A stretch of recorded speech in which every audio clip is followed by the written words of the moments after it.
J'ai pris le téléphone, puis j'ai appelé ma maman, je lui ai dit, à partir d'aujourd'hui, si tu n'as plus mes nouvelles, c'est que je suis mort.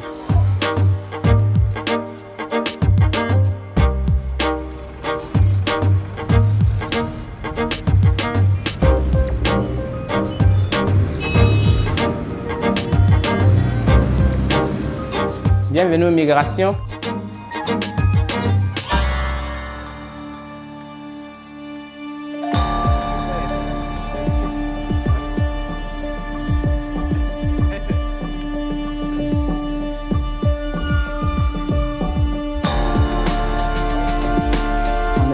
Dans la prison, le matin, j'envoie les gens pour venir nous prendre l'argent avec eux. Nous, on était devenus comme des esclaves au fait. C'est-à-dire l'esclavage même de la Libye, ça commence depuis le Niger. Mais comme c'est un truc qui t'est déjà engagé, il n'y a pas de retour, donc tu es obligé de continuer.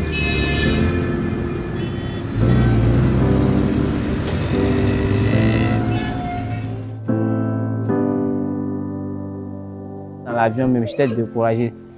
Je ne vous mens pas qu'il est arrivé un moment, il y avait turbulence. Je me disais quoi, si l'avion pouvait cracher, que non, moi je reste là-bas, mais c'était mieux, mais j'étais découragé.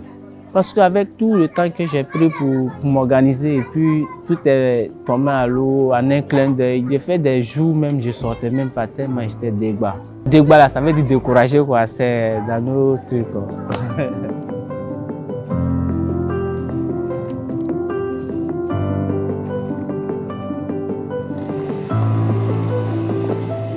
Au début de la formation du PANAF même, je ne comprenais rien dedans. Mais je me pose la question, quelqu'un qui va aller en Europe, il va faire quoi avec QG? Je ne savais pas que nous arrivons en Côte d'Ivoire ici, bon, je pourrais avoir autre chance quoi. Le chef m'encourageait, voici ce qui se passe, il faut faire ça comme ça, il faut faire comme ça. Je peux dire que c'est le chef avec sa femme qui m'a motivé beaucoup.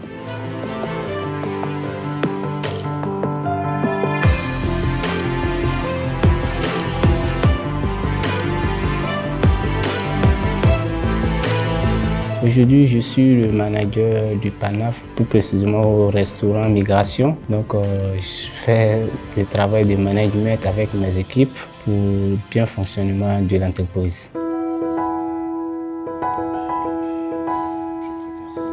Il venait de Libye, mais il ne savait pas où il allait. Il est arrivé à OIM, on lui a dit voilà, il y a une formation, est-ce que tu veux y aller? Il est arrivé dans le bureau. Quand il est arrivé, il était assis. Lui-même, il ne savait pas pourquoi est-ce qu'il était là. Et il a travaillé, il avait envie. Et cette envie-là, ça s'est traduit par une belle histoire. Oui. Il s'est formé pendant 6 mois et on lui a laissé le management du restaurant, le management total de la structure.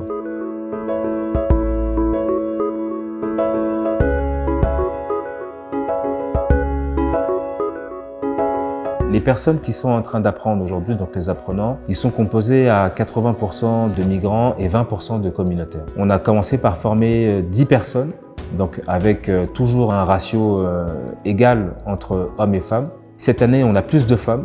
Donc là, il y a 50 personnes en formation actuellement, donc il y a, on peut dire 70% de femmes et 30% d'hommes. On en a réinséré la plupart. Après, le Covid-19 est venu nous créer des complications, mais en tout cas, celles qu'on ne pourra pas réinsérer, on aura de toute façon un plan pour elles, soit dans l'entrepreneuriat, soit par du partenariat, soit par des solutions diverses qu'on va mettre en place.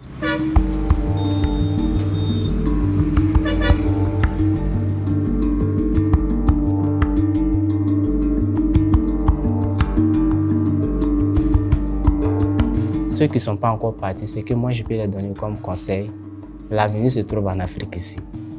L'avenir du monde entier, ça se trouve en Afrique. C'est vrai que tu peux rester en Afrique, tu peux t'installer, faire des choses. Après, tu peux aller visiter l'Europe. Quand c'est comme ça, le blanc même te respecte. Il sait que tu as quelque chose chez toi. Sinon, moi, ce que je vois, le futur, je sais que ça sera au top. Grâce à Dieu.